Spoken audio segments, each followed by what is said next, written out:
Hey guys, so last but not least, we're going to be breaking down the Red Gohan from Superhero here as the final new Sparking coming to the game during part 2 of the 5th anniversary. So let's go ahead and just get started right away here. So we'll go ahead and bump him up to 14 stars here. So in terms of offenses, yeah, he's really not looking too special here offensively. Honestly, if I'm going to be completely honest, he's not looking too special stat-wise in any regard at all. It looks like, you know, when you factor in the arts boost as well as the title boost, he's probably looking at like low 240s. Yeah, like 253-ish. Or sorry, 243 to strike attack. And they're like barely eclipsing 240 with blast attack. Defensively, he's looking okay. I don't think he's anything too special, though. I mean, at this point, we expect new summonable Sparkings to have in the 170s to defenses. This Gohan is going to be hovering right around like 172. No. Sorry, he'll be higher than that. He's going to be at like 175-ish to strike defense, and then blast defense will be like just barely eclipsing 170. Yeah, I mean, these stats are not impressive at all. Definitely not. He holds a strike and a blast. Those key recovery. 5 key recovery for strike and blast. It's actually pretty good. I do like those a lot, the key recovery cards. All right, normal strike and a normal blast. The blue card is burst combo. So this is a melee blue card. Blast armor when charging forward. Deals massive impact damage, 30% to special move damage inflicted for 3 timer counts upon activation. Applies the following effects to self on hit. Destroys all cards. And randomly draws 4. So he's refreshing his hand, and he restores Vanish by 70%. Now, here's the thing with this Gohan. We know from the reveal yesterday that this guy is guaranteed drawing a blue card and getting 50 key when landing his first blast or strike card every time he switches in. So this is a pretty strong effect here, actually. All right, so the green card here is Awakened Battle Instincts. 50 key. Draws 2 cards, new 3 or fewer cards. So a lot of ways to like replenish his hand. Cancels own attribute downgrades in normal conditions, and then 20% to damage inflicted by allies. I guess he's supporting. I would have liked to have seen some healing here as well. Honestly, like a 10% team heal, I think could have been pretty interesting here. All right, so here's the main ability. Restores own health by 20%. Restores allied tags Sun Family or Sagos. Okay, so he has healing tied to his main ability, I guess, which is why they felt maybe they didn't need to give him healing on the green card. It's 15%, but it's specifically for movies or Sun Family. Shortens allies sub count by 10. Yeah, that is strong. Just straight up, just 10. Just refresh his sub counts pretty much. Inflicts all enemies after downgrade -1 to arts card draw speed. Minus 50% to key recovery, and then minus 15 to all, plus 15 to all arts costs for 10 counts.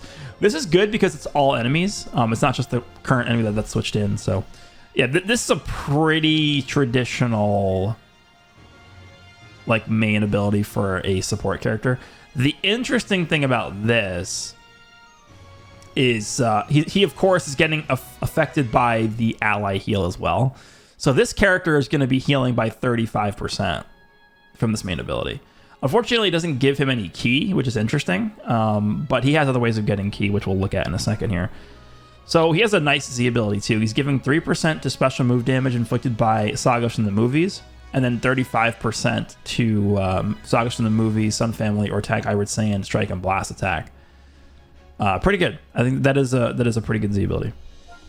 All right, so first unique ability here. 90% damage inflicted, reduces damage received by 60%, 70% to key recovery. Again, I do like the just the base key recovery buffs that these units get now. And then -5 to strike and blast arts cost. And then he just gets 1 card draw speed, which again, I think is also really important as well, because you have so many characters now. Literally, the other 3 characters are all reducing card draw speed in some way. So, yeah. Following effects occur when this character enters the battlefield. It reduces enemy key by 20. Inflicts all enemies that would downgrade minus 30% to special move, ultimate, and awaken arts power for 15 counts. That is really strong. A lot of characters these days are just doing tons and tons of just truckloads of damage with their blue cards and stuff like that. So having a character like this to be able to mitigate the damage from those is very, very good. Applies the following effects to self according to the number of times this character has been on the battlefield. So again, you want to lead off with this character. Very similar to Pan, where like Pan gets stronger in the amount of times she switches. This Gohan is very similar. So he's getting 50% damage, which of course is going to stack on top of the 90 here. Second time onward, he's restoring health by 10%. A lot of healing as well, because remember, he is healing the entire team as well as himself with the main ability. And then the third time onward, he's getting card draw speed. So he's actually getting double card draw speed starting from the third time when he's switching in for 10 counts, which is uncancelable. That's powerful. Then he's giving 10%, or he's giving 10% damage to himself every time an allied episode Sagos from the movies or Sun family is hit with an enemy's arts attack, up to 50%. So there's 50% damage here. There's 50% damage here, and then there's 90 here. So he's going to be at 190, assuming you have the full thing active, which is not that hard to do, because as long as an ally gets hit 5 times, like, you have the full thing active, right? And then applies the following effects to allies when this character is defeated. So he has death buffs. 20% damage inflicted, and then 30% key recovery. That's not bad. The key recovery can be pretty interesting. Okay, I didn't realize he had those. All right, and then he has the second unique ability here, Dormant Instincts. Shortens allies sub count by 5 when an enemy activates a special move arts, ultimate arts, awakened arts, or rising rush. Rising rush, huh?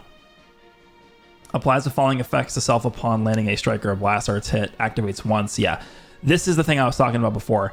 So when you switch into this character, the first time you land a strike or a blast, he gets 50 key, and he draws a blue card, and then he has a 30% increased damage done by the blue card, which of course is going to be good because he gets a full hand of cards, he gets extra damage here, and he's restoring his full vanish, or basically his full vanish gauge. 70% is basically your full vanish gauge. He's looking pretty good. Yeah. Okay, what else we got? Following effects occur when this character is switched to standby. Restores ally ki by 30, 20% damage inflicted by allies for 20 counts, and then 30% to allies health restoration for 10 timer counts. Seals enemies strike arts for 3 counts. So if we get like a really, really powerful character that is somehow like on cover change sealing blast cards, I can just imagine you switch out of Gohan and into the character that seals blast cards, and then you're going to be sealing both strikes and blast. Like that, talk about toxic. That I kind of don't want to see that, but that is always going to be in the back of my mind now that this character exists. So, yeah, this guy's getting a lot of damage. A lot. Remember, 90 initially. Then he's getting 50 from just switching in once. Then he's getting a total of 50 from your allies getting hit 5 times. So that's 190%. Then, specifically tied to his blue card, he's getting 30% blue card damage when he lands the first strike or blast. And then the same blue card has 30% special move damage on the effect itself. Yeah, he seems like he's going to be pretty good. The only concern is just his stats are so low. Like, they intentionally did this. The stats are so low. I think the main reason why is just because they're scared of hybrids. Because they themselves created such broken hybrid Saiyan equipment. Like, the equipment for hybrid Saiyans far outclasses, like, pretty much any other equips. The only other tag that really can stand up to hybrid Saiyans in terms of equipment are Universe Reps and Future. Everything else doesn't hold a candle to the equipment that hybrid Saiyans have access to. But he actually seems pretty good. He gets, again, multiple instances of double card draw speed. The only thing he doesn't really have is Cover Null, which, I mean, I I understand why, just because this is technically supposed to be a support character. And he is supporting. I mean, he has death buffs over here at the bottom of this first one. And then he's giving damage and key on switch out. So he's like, I guess the best way to describe this is he's more of like a damage-oriented version of Pan from the same movie, from Super Hero, who's also red. So this is, I guess I would call this guy a more competent fighter than Pan. But in terms of just pure support, obviously Pan is just way more potent than this Gohan. But interesting. I think that the difference in dynamic between this Gohan and Pan is pretty good, because it would have been boring just to get like the same exact character as Pan from the same movie, same typing. Like, I'm okay with this. I think they actually did a good job with this Gohan here. So that's going to be it for the 4 new Sparkings coming out in part 2. We are just about 25 minutes away from the banner actually coming out, where the banner is coming out. So I'm looking forward to summoning. If you guys are summoning, I wish you guys good luck.